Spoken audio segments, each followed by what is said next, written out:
পেয়েছেন, এত সুন্দর আচরণ পেয়েছেন, তারা বিশ্বনবীকে সবসময় আগলে রাখতে চাইতেন, ঘিরে থাকতে চাইতেন, তার সঙ্গ ছাড়তে চাইতেন না। পড়েন সুবহানাল্লাহ।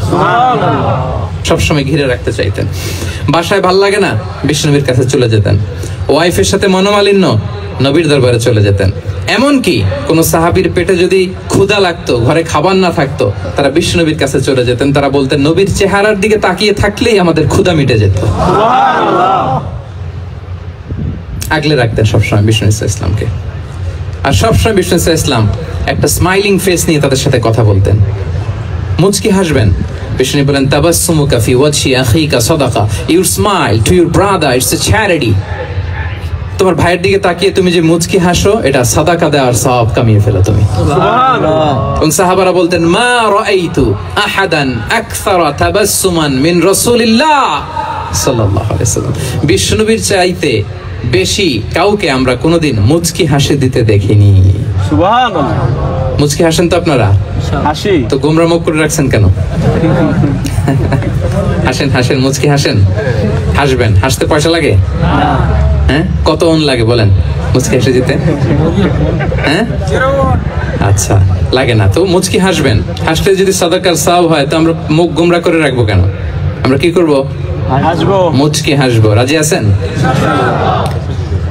দেখবেন, যিনি মুচকি হাসে তাকে সবাই পছন্দ করে, আর যিনি গোমরা মুখ থাকে তার দেখতে ভালো লাগে।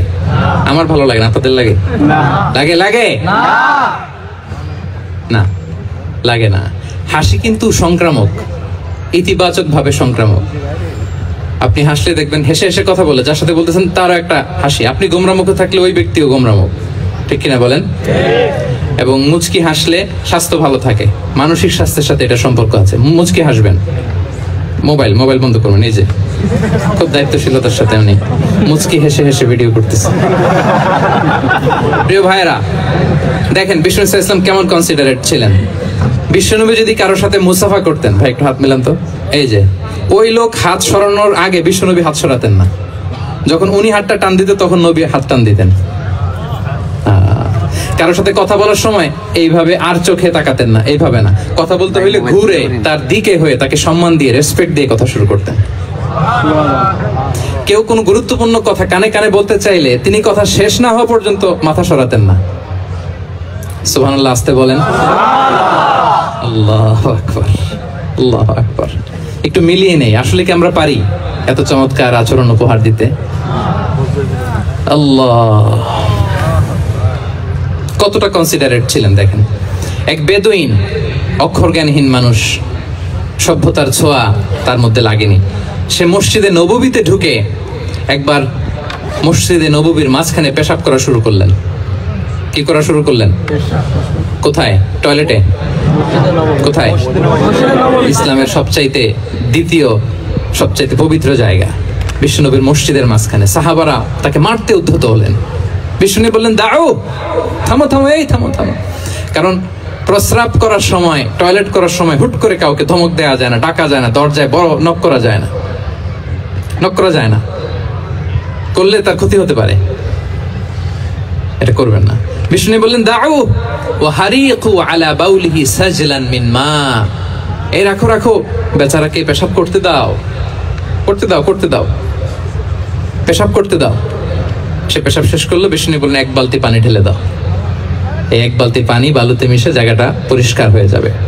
এরপর বিষ্ণু ইসলাম বললেন, ফাইন্নামা বুইসতুম মুয়াসসিরিন ওয়া লাম তুবআসু মুআসসিরিন। তোমরা এত কঠোর হচ্ছ কেন? আল্লাহ তো তোমাদেরকে কঠোর করে পৃথিবীতে পাঠাননি, সহজপন্থী করে আল্লাহ তাআলা আমার এই উম্মতকে পৃথিবীতে পাঠিয়েছে। পড়েন সুবহানাল্লাহ। দেখেন কত চমৎকার আচরণের ছিলেন। এবং পরে লোকটাকে বুঝিয়ে বললেন, সে কালিমা পড়ে মুসলমান হয়ে গিয়েছে। আল্লাহু আকবার। এই ছিল বিষ্ণু ইসলামের ইন্টারেকশন সাহাবাদের সাথে। এবং সাহাবাদের জন্য তিনি দোয়া করতেন প্রাণ ভরে। প্রিয় ভাইরা, দোয়া চাওয়া, দোয়া করা দুটোই সুন্নাহ। প্রাণ ভরে তিনি সাহাবাদের জন্য দোয়া করেছেন। বিষ্ণু ইসলাম একবার ওয়াশরুম সেরে এসে দেখলেন কে যেন অজুর পানি রেখে গিয়েছে। জিজ্ঞেস করলেন, কে রেখেছে?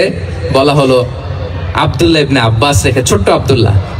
বিষ্ণু ইসলাম খুশি হয়ে গেলেন, হায় রে, সে কিভাবে খেয়াল করলো, আমি এখন ওয়াশরুম থেকে আসলেই তো আমার অজুর পানি লাগবে। খুশি হয়ে একটা দোয়া করলেন তার জন্য। তিনি বললেন, আল্লাহুম্মা ফাক্কিহহু ফিদ্দীন ওয়া আল্লিমহু তা'ওয়ীল। মানে হে আল্লাহ, আপনি তাকে দ্বীনের জ্ঞান দেন এবং কোরআনের ব্যাখ্যা